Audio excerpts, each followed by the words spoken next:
Para sahabat, mengertilah bahwa sesungguhnya ketika kita berbicara nggak karu-karuan, kita sedang menciptakan konflik dengan orang lain. Dan ketika kita tidak bisa mengendalikan pikiran kita, kita pun sedang menciptakan konflik dengan diri kita sendiri. Dan umumnya orang-orang yang masih konflik dengan orang lain lewat mulutnya, itu sebetulnya cerminan bahwa dia masih konflik dengan dirinya sendiri, dengan pikirannya. Ayolah kita menjadi lilin kecil saja di sudut ruangan sudah bagus. Tidak usah menjadi mercusuar di atas bukit.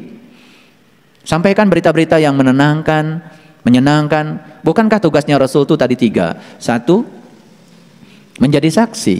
2, menyampaikan berita gembira. Sampaikan berita yang menenangkan. Ini lucu sekali ya, mengatasnamakan diri tokoh agama, tapi yang disampaikan adalah berita-berita bohong yang kemudian merusak persatuan dan kesatuan bangsa, membuat rakyat menjadi resah. Yang disampaikan adalah kebencian dan pertentangan. Kasihan rakyat ini, ya, tidak semua pintar. Ajarkan kepada mereka sesuatu yang damai. Dan kalau semesta ini damai, kan kita juga akan memetik dari buah kedamaian itu. Anak-anak bisa sekolah.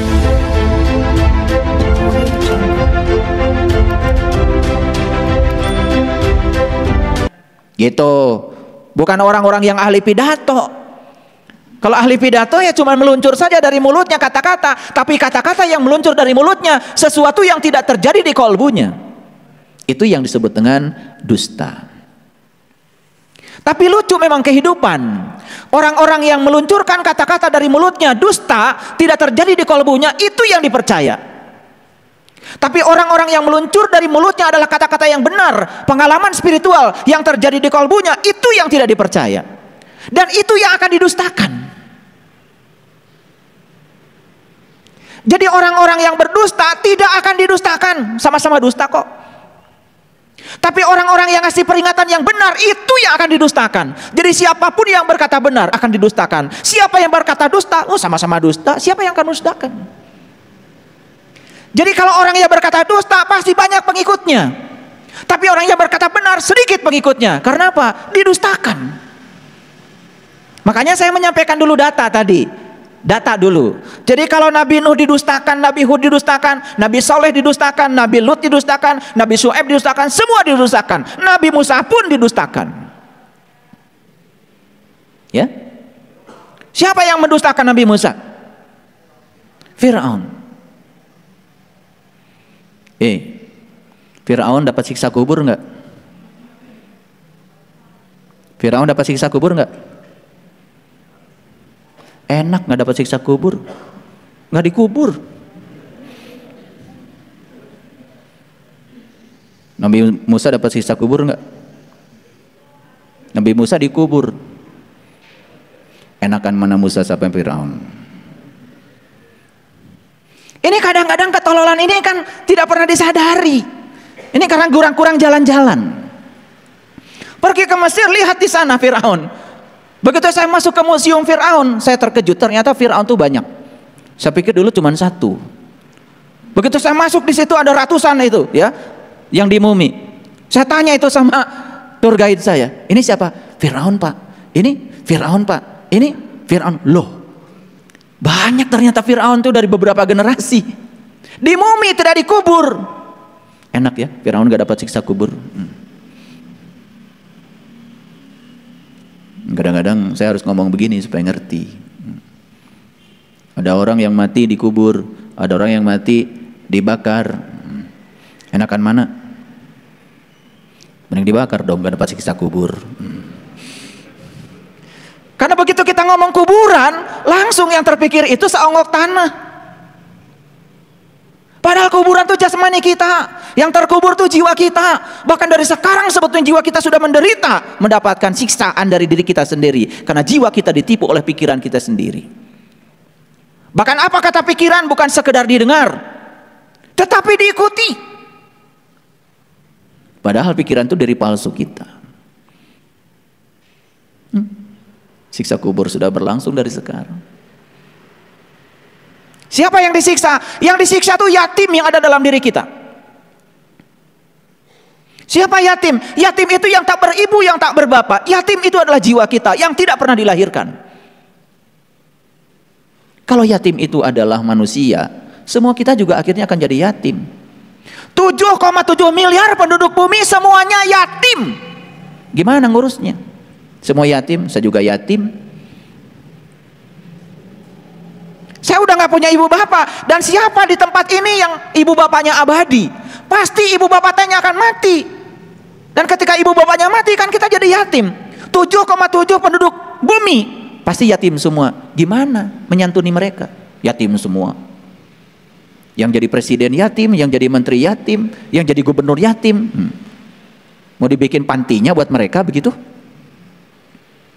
Yes, orang-orang yang telantar, orang-orang yang miskin perlu kita bantu. Itulah pentingnya BSI Peduli. Dan hari ini ya kita akan membagikan santunan. Hari ini kita akan bagikan santunan. Titipan dari para sahabat akan kita bagikan hari ini. Tapi itu bukan yatim. Yatim itu yang tak beribu, yang tak berbapak, yang tidak pernah dilahirkan. Yang yatim itu adalah jiwa kita. Itu yang ditelantarkan. Maka siapapun yang mentelantarkan jiwanya, itulah pendusta agama. Ara'aital ladzi yukadzibu biddin. Celakalah para pendusta agama. Fazalikal ladzi yad'ul yatim. Mereka yang mentelantarkan dirinya sendiri. Yang mentelantarkan jiwanya sendiri. Habis seluruh waktu dan uangnya hanya untuk mengurusi urusan-urusan luar, urusan-urusan cangkang. Dalamannya nggak pernah diurus. Maka mereka yang tidak pernah mengurus jiwanya, sholat pun menjadi tidak ada kesadaran. Ara'aital ladzi yukadzibu biddin fazalikal ladzi yad'ul yatim wa la yakhuddu ala ta'amil miskin fawailul lil musallin. Kan gitu. Salatnya pun menjadi lupa. Salatnya pun menjadi lupa. Fawailul lil musallin alladzina hum fi salatihim sahun. Salatnya lupa. Nah, salat yang lupa bukan mengantarkan dia ke surga, menyadarkan dia kepada wail, malah celaka dengan sholatnya. Gitu. Apa celakanya? Celakanya karena jadi sombong, mulai membicarakan orang lain yang tidak sholat. Padahal sholatnya dia pun tidak ada tapaknya, tidak ada dampaknya. Dia juga tidak mengerti sholat itu hakikatnya apa. Kalau sudah sholat, mulai membicarakan orang lain yang tidak sholat. Jika perlu gedor-gedor pintu, ya orang lain yang tidak sholat, ayo sholat, ayo sholat. Kenapa sih? Urusin aja dulu sholat kamu, apa hasilnya? Apa dampaknya? Kenapa kok sholat kamu tidak meningkatkan kesadaran kamu? Karena sesungguhnya dia masih mentelantarkan si yatim yang ada dalam dirinya. Maaf ya, siapapun yang sampai hari ini mentelantarkan yatim pada dirinya, sholatnya ya gitu. Tidak akan pernah mengubah siapapun. Boro-boro mengubah orang lain, mengubah dirinya aja tidak berhasil. Paham maksud saya? Ini supaya jangan sombong, ya. Merasa sudah menjalankan syariat agama, merasa yang paling benar aja di dunia ini. Padahal kata-kata masih kotor, pikiran masih kotor, masih menghakimi orang lain, ya. Masih berburuk sangka pada orang lain, berburuk sangka juga kepada pemerintah. Saya melihat ada satu gejala yang sangat berbahaya. Omikron itu, COVID itu bukan buatan pemerintah. Itu semesta sendiri yang menghendaki itu ada. Dan sekarang Omikron eskalasinya terus meningkat. Dan sebentar lagi kita mau Ramadan. Saya membaca di medsos banyak sekali ya, komentar-komentar hoax penuh dengan kebencian. Dari orang-orang yang menyatakan dirinya sudah cukup beragama. Dan itu sangat berbahaya, bisa memecah belah bangsa ini. Menyatakan bahwa Omikron itu direkayasa sedemikian menjelang puasa, supaya kita katanya gak ke masjid lagi. Menganggap orang lain menjadi anti agama. Ini kan menyedihkan. Padahal faktanya banyak saudara kita yang sakit sekarang. Faktanya rumah sakit penuh lagi. Faktanya bor, daya tampung rumah sakit meningkat lagi. Masa pemerintah kan gak bisa bikin virus. Dan ini dilakukan katanya oleh orang-orang yang menganggap dirinya mengerti. Kalau mengerti, sampaikan informasi yang bijaksana yang menenteramkan rakyat. Yang menentamkan rakyat. Biarkan pemerintah bekerja. Berbaik sangka pada siapapun. Ini penting saya bicara di sini. Supaya damai kehidupan ini. NKRI ini harus kita rawat, kita jaga. NKRI ini bukan warisan buat kalian, tapi titipan buat anak cucu kita ke depan. Masa kita tega mau mewariskan kehidupan yang penuh dengan permusuhan, pertentangan pada anak cucu kita? Apakah kita akan rela meninggalkan semesta ini sementara anak cucu kita disediakan oleh kita ruang kehidupan yang penuh dengan pertentangan dan konflik? Para sahabat, mengertilah bahwa sesungguhnya ketika kita berbicara nggak karu-karuan, kita sedang menciptakan konflik dengan orang lain. Dan ketika kita tidak bisa mengendalikan pikiran kita, kita pun sedang menciptakan konflik dengan diri kita sendiri. Dan umumnya orang-orang yang masih konflik dengan orang lain lewat mulutnya, itu sebetulnya cerminan bahwa dia masih konflik dengan dirinya sendiri, dengan pikirannya. Ayolah kita menjadi lilin kecil saja di sudut ruangan sudah bagus. Tidak usah menjadi mercusuar di atas bukit. Sampaikan berita-berita yang menenangkan, menyenangkan. Bukankah tugasnya Rasul itu tadi 3? 1, menjadi saksi. 2, menyampaikan berita gembira. Sampaikan berita yang menenangkan. Ini lucu sekali ya, mengatasnamakan diri tokoh agama, tapi yang disampaikan adalah berita-berita bohong yang kemudian merusak persatuan dan kesatuan bangsa, membuat rakyat menjadi resah. Yang disampaikan adalah kebencian dan pertentangan. Kasihan rakyat ini, ya, tidak semua pintar. Ajarkan kepada mereka sesuatu yang damai. Dan kalau semesta ini damai, kan kita juga akan memetik dari buah kedamaian itu. Anak-anak bisa sekolah, ibadah kita juga tentram, ekonomi juga maju, betul nggak? Cobalah belajar dari negara-negara yang penuh konflik, ya, kelaparan, betul nggak? Iya, pekerjaan tidak ada, hanya untuk dapat 1 potong roti pun sesuatu yang sangat mahal. Lalu merasa terancam kehidupan, betul nggak? Iya, mortir di mana-mana, peluru di mana-mana, nyawa menjadi sangat murah. Ini kehidupan kita ini, aduh, surga yang sangat luar biasa. Indonesia ini tentram, damai, betul nggak? Iya. Kalian ngelemparin biji cabai aja tumbuh di sini, ya. Iya. Saya di lantai 3 tuh lagi bertani cabai. Satu cabai ya udah dikeringkan, kemudian tabur di pot aja. Banyak sekali itu. Kalau kalian di rumah nggak punya cabai, datang aja ke lantai 3. Ya, silahkan ambil, ya, bebas. Cuman kalau turun nanti ada timbangan di situ. Paham ya? Saya mengajak kita semua. Saya bicara ini itu karena cinta kasih kita kepada kehidupan. Sayang sekali kalau hidup ini diracuni oleh kita sendiri. Kembali lagi ya para sahabat. Jadi kita lihat ayat ini. Wa ma ahlakna min qaryatin illa laha mundirin. Dan kami tidak akan membinasakan suatu negeri, melainkan sesudah ada baginya orang-orang yang memberi peringatan. Paham? Jadi Allah tidak akan pernah membinasakan suatu negeri kecuali di negeri itu sudah ada yang ngasih peringatan. Ya tentu saja negeri ada 2, negeri yang di luar, negeri yang di dalam. Negeri yang ini, diri kita sendiri, tidak akan bisa dibinasakan. Kalau di negeri ini sang pemberi peringatan sudah muncul. Siapa pemberi peringatan di sini? Ya tentu saja pemberi peringatan di sini adalah diri sejati kita. Yang bicara setiap saat, tidak pernah tidur, tidak pernah ngantuk, berdiri tegak. Allahu la ilaha illa huwal hayyul qayyum la ta'khudhuhu sinnatu wala naum. Dia terus memberikan syafaat kepada kita. Jangan begini, jangan begitu, ayo begini, ayo begitu. Itulah si pemberi peringatan, itulah si pemberi syafaat dalam diri kita. Hidup berdiri tegak. Bahkan saat kita tidur pun beliau tidak pernah tidur. Ngantuk saja beliau tidak. Dan itu hidup dalam diri kita. Dengarkan saja itu. Jadi kalau si pemberi peringatan ini sudah kita dengarkan, sudah kita ikuti, insya Allah negeri kita ini tidak akan mengalami kebinasaan, tidak akan mengalami kehancuran. Tapi silahkan coba, begitu kita melanggar diri sejati kita, maka ini akan mengalami kehancuran. Kalau yang di dalam sudah hancur, terjadi konflik dengan diri sendiri, konflik ini akan menular keluar. Maka orang-orang yang suka menularkan konflik keluar, sebetulnya karena dia masih konflik dengan dirinya sendiri. Gitu. Ya, makanya kita menangani suasana kehidupan sekarang ini, situasi kehidupan sekarang ini, ya. Di samping kita terus menjaga diri kita sendiri, kita pun turut menjaga orang lain supaya sama-sama selamat. Makanya pemerintah menggratiskan vaksin. Vaksin yang pertama, vaksin yang kedua, bahkan vaksin yang ketiga pun sekarang digratiskan. Berapa triliun uang yang disediakan pemerintah untuk semua itu? Betul itu uang rakyat. Tetapi kalau tidak ada mengelola, bagaimana jadinya negeri ini? Bukankah kita yang telah memilih pemimpin dan kita persilahkan pemimpin kita, ya, dengan kepercayaan dari rakyat menjalankan tugasnya dengan baik. Dan saya percaya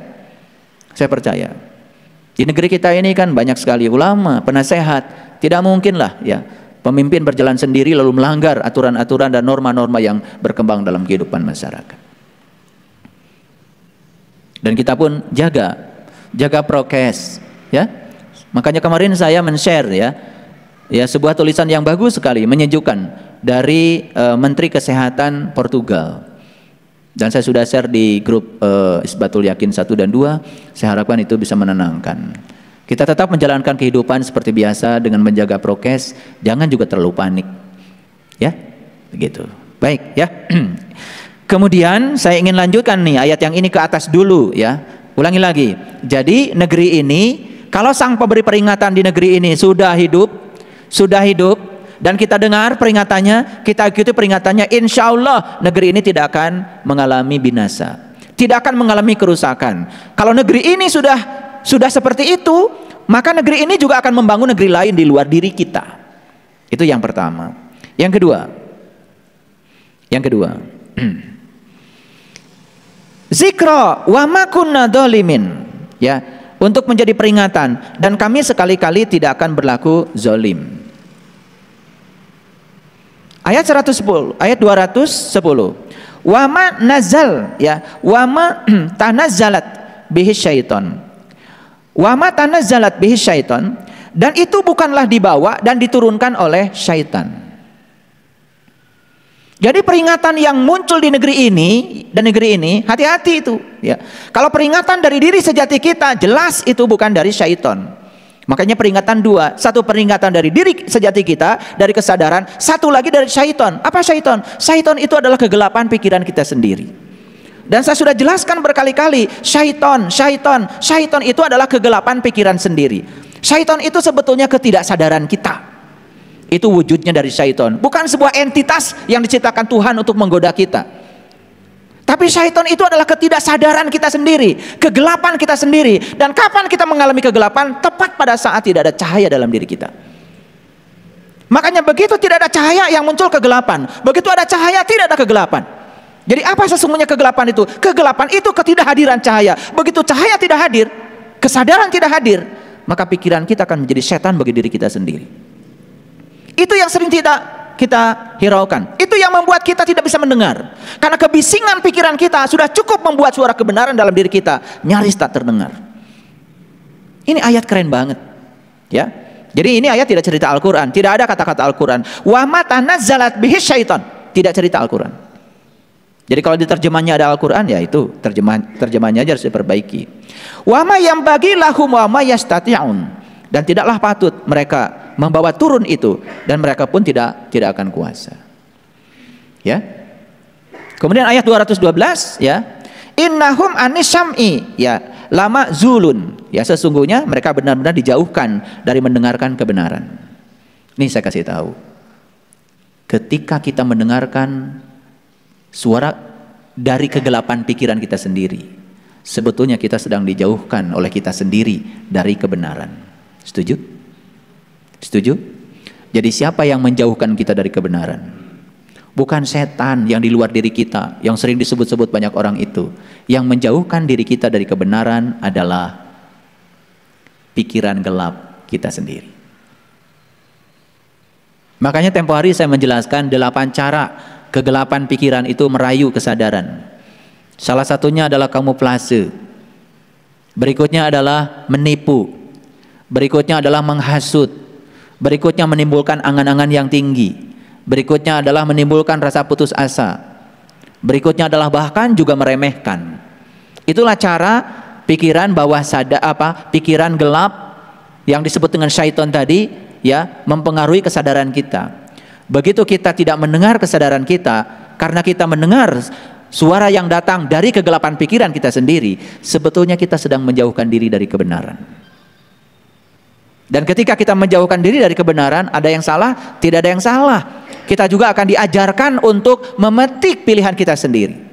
Dan ketika kita dijauhkan dari kebenaran dan kita mendengarkan suara-suara yang di luar kebenaran itu, ya silakan saja ikuti. Nanti kita juga akan punya pengalaman. Ketika mengikuti itu, kita akan mengalami sendiri. Saya tidak akan mau menjelaskan benar salah. Silakan saja mencoba mengikuti itu. Dan ketika kita mengikuti itu, maka kita akan merasakan akibat dari pilihan kita sendiri. Apa yang terjadi? Hidup menjadi penuh dengan keruwetan, hidup menjadi tidak teratur. Betul nggak? Iya. Dan banyak lagi yang lain. Baik ya para sahabat, sebelum saya lanjutkan, saya mau menampilkan beberapa hal.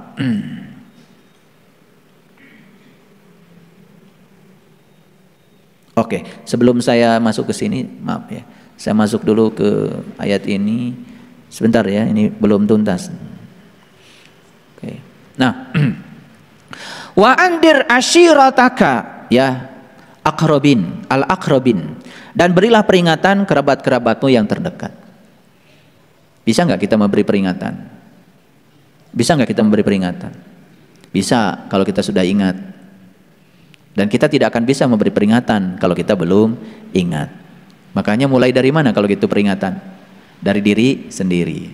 Setelah sukses kita mengingatkan diri kita, ada tugas. Berikutnya, ya, wa andir ashirataka al-aqrabin. Mulailah kamu memperhatikan kerabatmu yang terdekat. Karena kalau semua orang melakukan itu, coba. Setiap kepala rumah tangga melakukan itu, rumah ini kan jadi bagus.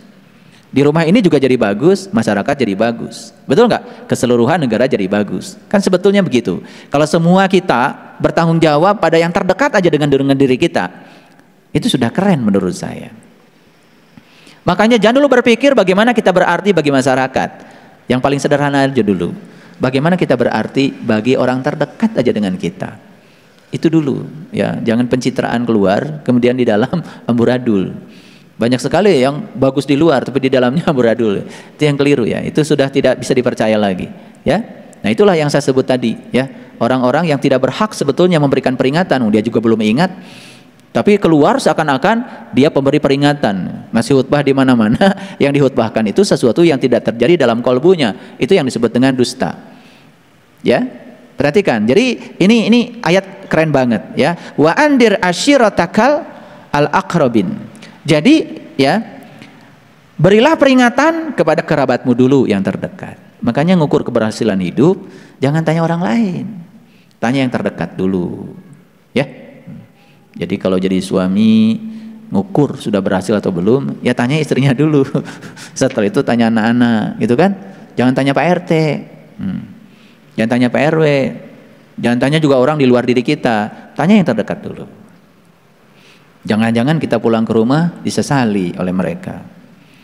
Jangan-jangan kalau kita nggak pulang malah disyukuri sama mereka. Jangan-jangan kalau kita pergi dari rumah disyukuri, ya. Jangan-jangan ketika kita tinggal di rumah disesali, ya, ada itu ya. Bapaknya pergi dari rumah, aduh, tepuk tangan tuh anak. Alhamdulillah bapak pergi. Kenapa? Bapak di rumah marah-marah terus. Coba kalau anak udah ngomong kayak gitu, kesuksesan apa yang kita bangun dalam hidup? Lalu kita merasa sudah memberikan nafkah kepada mereka, tetapi kata-kata kita yang tidak terjaga, membuat mereka tidak nyaman, mereka menjadi takut, ya toh? Iya, dipeluk aja sama kita nggak mau, gitu. Ya, suka berpelukan di rumah. Ya peluklah orang-orang yang kita cintai, anak-anak kita, peluklah mereka. Kalau mereka dipeluk aja takut, menjauh gitu, udah ada energi yang tidak nyaman dari diri kita, itu kan sebetulnya tanda kehidupan. Nggak usah ngukur yang aneh-aneh lah kehidupan itu. Ya, tidak usah menjadi siapa-siapa, menjadi orang yang bikin nyaman aja di keluarga, itu sudah keren, itu mengagumkan. Ya, tidak usah menjadi siapa-siapa. Ya. Karena Allah pun tidak pernah menyuruh kita menjadi orang sukses. Allah hanya menyuruh kita menjadi orang yang mencoba. Jadi apa sih sukses itu? Banyak uang? Uang itu memang kita butuhkan untuk segalanya, tapi segalanya memang perlu uang, tapi uang bukan segalanya. Ya, saya kemarin coaching beberapa sahabat, itu saya sampai pengen menangis ya. Begitu beratnya, ya. pikiran para sahabat yang sedang mengalami berbagai macam keadaan. Ada yang sakit, ada yang konflik dengan keluarga, ada yang konflik dengan orang lain. Waduh, cuma 30 orang, beratnya kayak apa itu? Begitu saya coaching, saya bongkar alam bawah sadarnya, keluar semua tuh. Sampah-sampah, tikus, kecoa. Mengerikan itu. Ya. Anaknya sekolah di luar negeri. Kelihatan menurut orang lain sukses. Tapi ternyata anak di luar negeri itu disekolahkan karena mau orang tua. Anaknya di luar negeri sakit jiwa. Karena dia mengambil jurusan yang tidak sesuai dengan yang dia ingin. Orang tua ingin agar dipandang masyarakat terpandang. Anaknya dipaksa sekolah di luar negeri, ngambil jurusan sesuai dengan orang tua mau. Pulang dari luar negeri, anaknya sakit. Karena anaknya sakit jiwa, maka ibu bapaknya konflik di rumah, saling menyalahkan. Dia lupa bahwa anak itu sebetulnya tamu agung yang datang ke semesta untuk menjadi dirinya sendiri, bukan menjadi ibunya, bukan menjadi bapaknya. Makanya kalau anak ingin kuliah, jangan turut campur. Biarkan saja mereka yang memilih. Karena kalau mereka memilih jurusan yang mereka senang, maka personal genius zone-nya akan muncul. Dia akan jenius di bidangnya. Anaknya pengen main bola, disuruh belajar matematika, ya mencret. Anak dari kecil sudah kelihatan kok, gak bisa duduk, lari sana, lari sini, lari sana. Ya sudah. Anak yang senang lari disuruh duduk, ya stres. Anaknya senang menyanyi aja, teriak-teriak, ya sudah jadi penyanyi aja. Ini disuruh belajar fisika, mencret, stres. Lalu dia belajar sesuatu yang dia tidak suka, dia menjadi idiot karena bukan bidang dia. Ikan disuruh memanjat pohon, ya idiot. Monyet disuruh berenang, ya idiot karena ikan tuh jeniusnya berenang. Ikan disuruh loncat-loncat, idiot. Meser lauk cenah, ditita loncat tuh bisa, kurang ajar ta lauk teh. Atuh meuli bangkong. Salah meuli. Meuli lauk ditita loncat. Disebut idiot. Siapa yang idiot? Nu meuli laukna. Lamun hayang loncat meuli bangkong. Bangkong mah mau ditita loncat, jenius. Ada anak kita yang jenius di bidang masak, cenah masak. Ada anak yang jenius di bidang matematika, cenah belajar matematika. Ada jeniusnya olahraga. Lionel Messi jenius ngecek bola, jadi triliuner. Cristiano Ronaldo jenius, cantang tuh disuruh berhitung nggak bisaun. Ngerti maksud saya? Ini bapak ibunya dokter, anaknya harus jadi dokter. Padahal anaknya ingin jadi penyanyi, siapa tahu, betul nggak maksud saya? Jadi jangan turut campur lah. Ini harus nanya. Makanya anak kita dilahirkan memang marga lantarannya kita, tapi yang melahirkan Allah. Hati-hati, itu bukan anakmu, itu anak-anak semesta, anak-anak Tuhan. Karena ibu bapak memang bisa ngeden lamun teu aya Allah. Kumaha?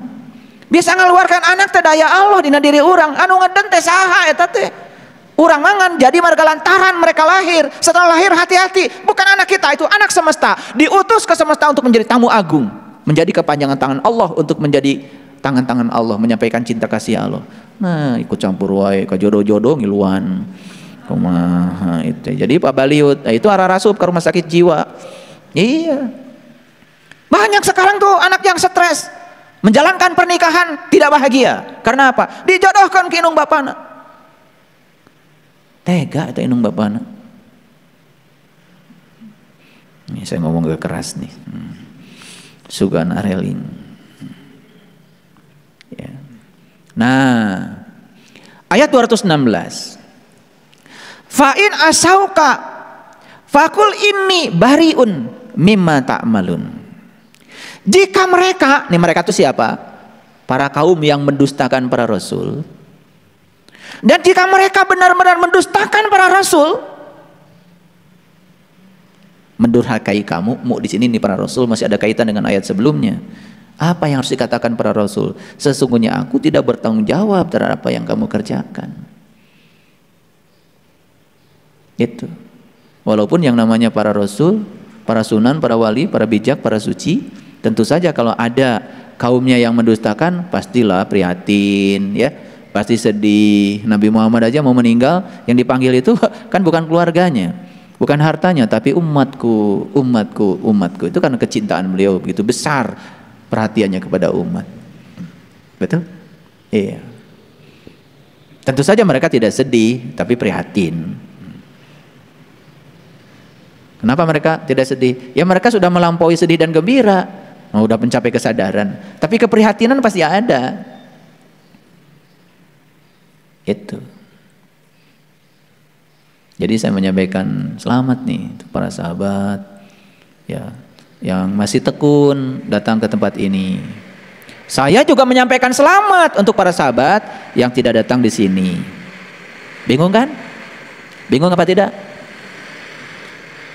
Saya menyampaikan selamat untuk para sahabat yang masih rajin datang ke sini. Baik apa tidak? Baik. Saya juga menyampaikan selamat untuk para sahabat yang tidak bisa datang ke sini. Baik apa tidak? Baik. Awas, jangan merasa udah datang ke sini merasa lebih baik daripada yang tidak datang. Itu masih terjadi.